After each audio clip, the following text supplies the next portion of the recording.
में हमें पहाड़ों के ऊपर एक सुंदर सा गांव दिखाया जाता है जिसके अंदर बहुत सारे सुंदर घर और इमारतें बनी हुई हैं। असल में ये एक सेक्ट है जिसका नाम टैंगमैन है। अब फिर हमें इस सेक्ट के बाहर वाले जंगल में एक नौजवान को दिखाते हैं जो कुछ एल्डर्स से बचते हुए भाग रहा था। एल्डर्स उसको पकड़ने की कोशिश कर रहे थे और उस पर अटैक भी कर रहे थे, लेकिन वो नौजवान सभी अटैक से बचता हुआ आगे बढ़ रहा था। और ये बात एल्डर्स को बहुत शॉक करती है क्योंकि वो एल्डर्स इतने शक्तिशाली थे कि उनके अटैक से बचना नामुमकिन सा ही होता था। नौजवान का नाम टैंग शैन है और अब भागते भागते आगे एक खाई आ जाती है और अब टैंग शैन रुक जाता है और यहाँ से हमें ये पता चलता है कि टैंग शैन ने सेक्ट लाइब्रेरी के अंदर घुसकर सीक्रेट टेक्निक सीख ली थी। ऐसा करना मना था और अब इसकी सजा में टैंग शैन को मृत्यु दंड दिया जाने वाला है। वहाँ टैंग शैन जो अपने असूलों का पक्का था और उसे ये पता था कि इसकी सजा मृत्यु दंड ही है, इसीलिए वो खुद अब सुसाइड करने का ही डिसाइड करता है और साथ ही साथ उन्हें ये भी बताता है कि उसने इस सीक्रेट टेक्निक को किसी और को नहीं बताया है और सारी टेक्निक्स उसके कमरे में ही हैं। और ऐसा कहते ही वो उस टेक्निक का सबसे खतरनाक हथियार निकाल लेता है और सेक्ट के लीडर को समर्पित करता है, जिसके बाद वो अपने सारे कपड़े उतारता है क्योंकि वो टैंग सेक्ट से लिया हुआ सब कुछ वापस लौटा देना चाहता था और फिर खुद खाई से नीचे कूद जाता है। तभी सेक्ट लीडर उसे मरने से बचाने की भी कोशिश करता है, लेकिन टैंग शैन अपने इरादे का पक्का था और वो खाई में गिरकर अपने आप को मार डालता है। उसके मरते ही उसकी आत्मा अलग अलग दुनियाओं को क्रॉस करते हुए पैरेलल यूनिवर्स में चली जाती है और वहाँ वो एक नवजात शिशु के रूप में जन्म लेता है और उसका नाम भी वहाँ टैंग शैन ही रखा जाता है। उसे अब अपने पहले जन्म की सारी बातें और सारी टेक्निक्स याद होती हैं, जिस वजह से वो बचपन से ही उन टेक्निक्स को पहाड़ के ऊपर जाकर प्रैक्टिस करता है। इस दुनिया के अंदर डोलो कॉन्टिनेंट है। इस दुनिया के अंदर हर कोई 6 साल की उम्र में अपनी एक स्पेशल एबिलिटी एक्टिवेट करता है। इस एबिलिटी का नाम स्पिरिट सोल है और स्पिरिट सोल को हासिल करने के बाद लोगों के पास अलग अलग तरह की एबिलिटीज आ जाती हैं। एक दिन जब वो पहाड़ से टेक्निक करते हुए वापस आ रहा होता है तो उसे पता चलता है कि इसी साल नए बच्चों की एबिलिटी जगाने के लिए एक स्पिरिट मास्टर उनके गांव में आ रहे हैं। इस स्पिरिट मास्टर का नाम सू यू ताओ है और ये रैंक 26 का स्पिरिट ग्रैंड मास्टर है। असल में यहाँ की कल्टीवेशन 1 से 100 में बनती है और इनमें 1 से 10 के रैंक वाले को ट्रेनी कहते हैं, 10 से 20 वाले को स्पिरिट मास्टर कहते हैं, 21 से 30 वाले को स्पिरिट ग्रैंड मास्टर कहते हैं, 31 से 40 वाले को स्पिरिट एल्डर कहते हैं और ऐसे ही इनकी रैंक के अनुसार ये बनते हैं और इनके बारे में हमें अब आगे पता चलेगा। अब सब बच्चों की एबिलिटीज जगाने के लिए इस गांव का चीफ सारे बच्चों को इकट्ठा करता है। अब गांव के सारे बच्चे एक साथ इकट्ठा होकर एक बिल्डिंग में जाते हैं जहाँ पर स्पिरिट मास्टर एक एक करके उनकी एबिलिटीज को जगाता है। वहाँ पर टैंग शैन भी मौजूद है और वो भी यहाँ अपनी एबिलिटी को अवेकन करने आया होता है। तब उनकी एबिलिटीज को जगाने से पहले सब बच्चों को अपनी शक्ति दिखाता है और अपने अंदर एक भेड़िए जैसी शक्ति बुला लेता है, जिससे सब बच्चे बहुत शॉक होते हैं और एक्साइटेड हो जाते हैं और अब एक एक करके बच्चे अपनी अपनी स्पिरिट सोल को जगाने के लिए आगे आते हैं। अब जो पहला बच्चा आगे आता है उसकी स्पिरिट सोल एक दारांत यानी सिकल होती है जो कि एक टूल टाइप स्पिरिट सोल है। अब इसे देखकर स्पिरिट मास्टर उनको बताता है कि ये वेपन के लिए तो काम नहीं आ सकती, लेकिन इस टाइप के लोग एग्रीकल्चर यानी फार्मिंग के अंदर बहुत अच्छे होते हैं। अब वो उसकी सोल पावर को चेक करता है। सोल पावर किसी भी स्पिरिट सोल को ट्रेन करने के लिए बहुत जरूरी होती है। अब जब उसकी सोल पावर को चेक करते हैं तो उसकी सोल पावर 0 आती है, जिसका मतलब वो अपनी स्पिरिट सोल को ट्रेन नहीं कर सकता और पूरा जीवन भर एक नॉर्मल इंसान ही रहेगा। ऐसा करते करते वो और भी बच्चों को चेक करता है, जिसमें ज्यादातर फार्मिंग स्किल्स की एबिलिटीज को रखने वाले बच्चे ही निकलते हैं। वहीं फिर एक लड़की अपनी सोल पावर चेक कराने आती है और उसके स्पिरिट सोल एक ब्लू सिल्वर ग्रास की होती है।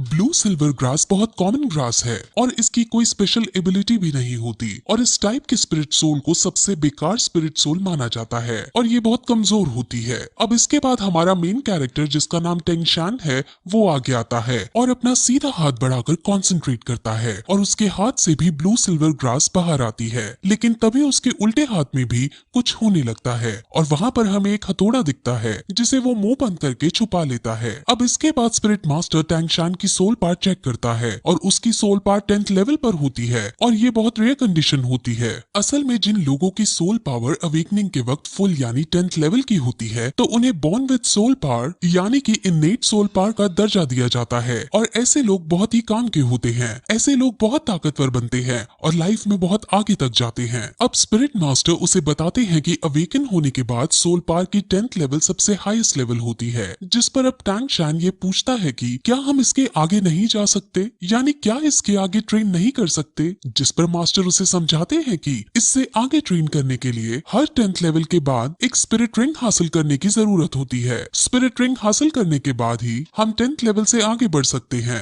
बिना स्पिरिट रिंग के हासिल किए कोई आदमी कितना भी ट्रेन क्यों ना हो वो 11th लेवल पर नहीं पहुंच सकता। अब टैंग शांग उससे ये पूछता है कि क्या तुम्हारे पास 2 स्पिरिट रिंग है, क्योंकि मास्टर की रैंक 26 है और उसे 10th लेवल और 20th लेवल को पार करने के लिए एक स्पिरिट रिंग की जरूरत पड़ी थी। स्पिरिट रिंग्स यूजर को उनके स्पिरिट सोल के मुताबिक उनको अलग अलग स्पेशल पावर भी देती है। अब ऐसा कहकर वो हॉल से बाहर आ जाते हैं और अब स्पिरिट मास्टर जाने लगते हैं। अब गांव के चीफ और टैंग शान के घर जाते हैं और वहाँ उसके पिता को टैंग शान के पावर्स के बारे में सब कुछ बताते हैं और उसको जीनियस कहकर पुकारते हैं। टैंग शान के पिता का नाम टैंग हाउ है। टैंग हाउ अब अपने बेटे से उसकी स्पिरिट सोल के बारे में पूछता है और उसे अपने बेटे से उसकी स्पिरिट सोल के बारे में पता चलता है, जो कि ब्लू सिल्वर ग्रास है। अब ये सुनकर उसका पिता शॉक होता है क्योंकि उसे पता था कि उसके बेटे की स्पिरिट सोल तो क्लियर स्काई हैमर होनी चाहिए। इस लाइन से आप कंफ्यूज ना हो, इसके बारे में डिटेल में आगे बताया जाएगा। अब गांव के चीफ ये चाहते थे कि टैंग शान शहर की एक एकेडमी में जाकर ट्रेनिंग करे, लेकिन टैंग हाउ साफ मना कर देता है। अब क्यों मना किया है ये भी हमें आगे पता चलेगा। गांव का चीफ बहुत शॉक होता है और उससे लड़ता भी है क्योंकि इतने बड़े टैलेंट को घर में रखना सही नहीं है, इसको बाहर जाकर बेस्ट ट्रेनिंग हासिल होनी चाहिए। अब चीफ के बार बार समझाने पर भी टैंग हाउ नहीं मानता और चीफ अब वहां से चला जाता है। अब टैंग हाउ को ये लगता है कि उसके इस डिसीजन से उसका बेटा नाराज होगा, लेकिन टैंग शान उसके इस डिसीजन से नाराज होने की बजाय उनकी बातों से संतुष्ट दिखाई देता है और कहता है कि हम एक लोहार की तरह भी अपना गुजारा चला सकते हैं। अब टैंग हाउ निराश होकर बैठ जाता है और वो दुखी होते हुए सभी स्पिरिट मास्टर्स को बेकार बताता है। अब टैंग हाउ टैंग शान से अपने स्पिरिट सोल को दिखाने को कहता है, जिस पर टैंग शान अपने हाथ से उसे ब्लू सिल्वर ग्रास निकालकर दिखा देता है और ये देखकर वो बहुत चौंक जाता है। लेकिन तभी टैंग शान उसे अपनी एक और स्पिरिट सोल के बारे में बताता है और अपने दूसरे हाथ से क्लियर स्काई हैमर को बाहर निकालता है। अब ये देखकर टैंग हाउ को कुछ याद आता है कि कैसे कुछ साल पहले वो और उसकी वाइफ कुछ लोगों से बचकर भाग रहे थे और उसकी वाइफ अपने पति और अपने बच्चे को बचाने के लिए खुद को सैक्रिफाइस कर देती है। और अब यहाँ से हमें पता चलता है कि उसकी वाइफ की स्पिरिट सोल भी ब्लू सिल्वर ग्रास होती है। अब फिर टैंग हाउ अपने बेटे की डबल स्पिरिट सोल को देखकर उसे गले लगा लेता है और उसे अब एक बात समझाता है और कहता है कि तुम हमेशा अपने उल्टे हाथ के हैमर से अपने सीधे हाथ की ग्रास को प्रोटेक्ट करना। अब इसके बाद टैंग हाउ टैंग शान को लेकर काम सिखाने लगता है और उसको इस काम की अलग अलग टेक्निक सिखाता है और इन सभी टेक्निक्स की मदद से टैंग शान अब अपने पिछले जन्म की मेमोरीज का यूज करता है और उनकी मेमोरीज से वो कुछ हिडन वेपन्स बनाता है। अब अगले दिन टैंग हाउ अपने बेटे को शहर जाकर ट्रेनिंग करने की इजाजत दे देता है और साथ में ये भी कहता है कि वहाँ तुम अपना खर्चा लोहार का काम करके चला लेना। लेकिन शहर पढ़ने जाने के लिए टैंग हाउ उसके सामने कुछ शर्तें रखता है। वो उसे कहता है कि तुम कभी भी अपनी हैमर स्पिरिट में कोई भी स्पिरिट रिंग ऐड नहीं कर सकते।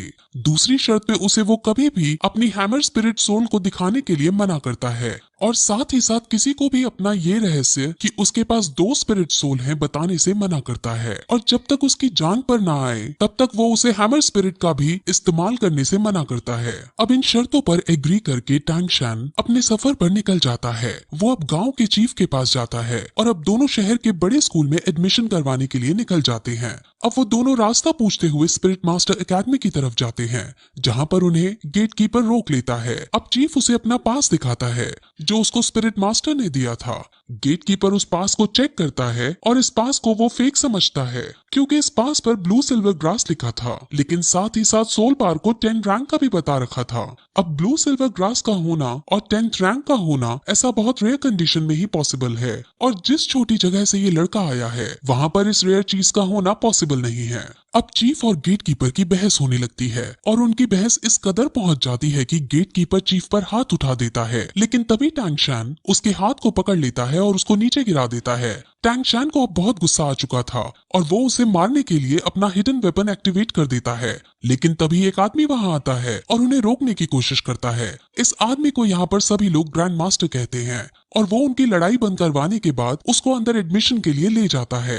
अब रास्ते में टैंग शैन और ग्रैंड मास्टर कई तरह की बातें करते हैं, जिसमें ग्रैंड मास्टर अपनी आइडेंटिटी बताते हुए कहते हैं कि वो यहाँ का ग्रैंड मास्टर है और अगर टैंग शैन ग्रैंड मास्टर से कुछ सीखना चाहता है तो वो उसको टीचर बुला सकता है। अब वो और भी बातें करते हैं और क्योंकि ग्रैंड मास्टर ने उसका एडमिशन पास देखा होता है तो वो उससे कहता है कि तुम बहुत इंटेलिजेंट हो, और उसे ये भी बताता है कि पिछले 100 सालों के अंदर तुम तीसरे आदमी हो जिसके पास 2 स्पिरिट सोल हैं। ये सुनकर टैंग शैन चौंक जाता है और अपने हिडन वेपन को फिर से एक्टिवेट करने के लिए रेडी हो जाता है। दरअसल वो ऐसा इसलिए करता है क्योंकि उसके पिता ने उसे कहा होता है कि उसकी 2 स्पिरिट सोल के बारे में किसी को नहीं पता चलना चाहिए, और अब वो अपने इस खतरे को हटाने के लिए अपना हिडन वेपन एक्टिवेट करता है। लेकिन तभी ग्रैंड मास्टर उसे अब ये बताता है कि आखिर उसे इन सब के बारे में कैसे पता चला। असल में ग्रैंड मास्टर बहुत ज्यादा इंटेलिजेंट है और उसने पहले भी बहुत सारी रिसर्च कर रखी थी। उसमें उसे पता चला था कि दुनिया के अंदर ब्लू सिल्वर ग्रास वाली स्पिरिट सोल के सिर्फ 647 लोग हैं और उनमें से सिर्फ 16 के पास सोल पावर है और उन 16 की भी रैंक 1 से ज्यादा नहीं है। सोल पावर हमेशा स्पिरिट सोल की क्वालिटी के प्रोपोर्शन में रहती है, जिस वजह से ब्लू सिल्वर ग्रास की फुल सोल पावर नहीं हो सकती। इसीलिए ग्रैंड मास्टर श्योर है कि इसके पास 2 स्पिरिट सोल हैं। अब उनकी ये सब बातें सुनकर टैंग शैन समझ जाता है कि ये ग्रैंड मास्टर बहुत समझदार आदमी है और वो तुरंत उसके सामने झुककर उन्हें अपना गुरु बनने के लिए प्रार्थना करता है, और अब ग्रैंड मास्टर उसे अपने डिसाइपल के रूप में एक्सेप्ट कर लेते हैं। अब फिर वो दोनों स्कूल के अंदर प्रिंसिपल के पास जाते हैं और प्रिंसिपल उसका एडमिशन पास देखता है। उसे भी थोड़ा अजीब लगता है कि ये ब्लू सिल्वर ग्रास है लेकिन इसकी सोल पावर फुल है, लेकिन साथ में ग्रैंड मास्टर को देख वो उसको एडमिशन दे देता है। ग्रैंड मास्टर हालांकि यहाँ का कोई टीचर नहीं है, लेकिन प्रिंसिपल और बाकी सब ग्रैंड मास्टर की बहुत इज्जत करते हैं और ग्रैंड मास्टर का रुतबा पूरे शहर के अंदर है। अब टैंग शैन को हॉस्टल 7 अलॉट किया जाता है और अब वो अपने हॉस्टल के अंदर जाने लगता है। जैसे ही वो अपने हॉस्टल का गेट खोलता है वैसे ही वहाँ एक बच्चा उस पर अटैक कर देता है। टैंग शैन उस बच्चे से लड़ता है और दोनों के बीच फाइट होने लगती है। इस फाइट में टैंग शैन आसानी से उस बच्चे को मार दे देता है और सब बच्चे टैंग शैन के लिए ताली बजाने लगते हैं। अब फिर वो बच्चा खड़ा होता है और सम्मान पूर्वक उसे बताता है कि ये हॉस्टल का एक ट्रेडिशन है, यहाँ जो भी नया बच्चा आता है उससे यहाँ का बिग बॉस लड़ाई करता है और अगर वो नया बच्चा जीत जाता है तो उसे यहाँ का बिग बॉस बना दिया जाता है। अब क्योंकि टैंग शैन जीत गया था इसलिए सब उसके सामने झुक जाते हैं और उसे अपना बिग बॉस कहने लगते हैं। और तभी फिर हम ये देखते हैं कि वहाँ एक नई लड़की आती है। उस नई लड़की का नाम लिटिल वू है और अब परंपरा के अनुसार टैंग शैन इस लड़की पर अटैक कर देता है और फिर यही ये एपिसोड इस तरह खत्म हो जाता है।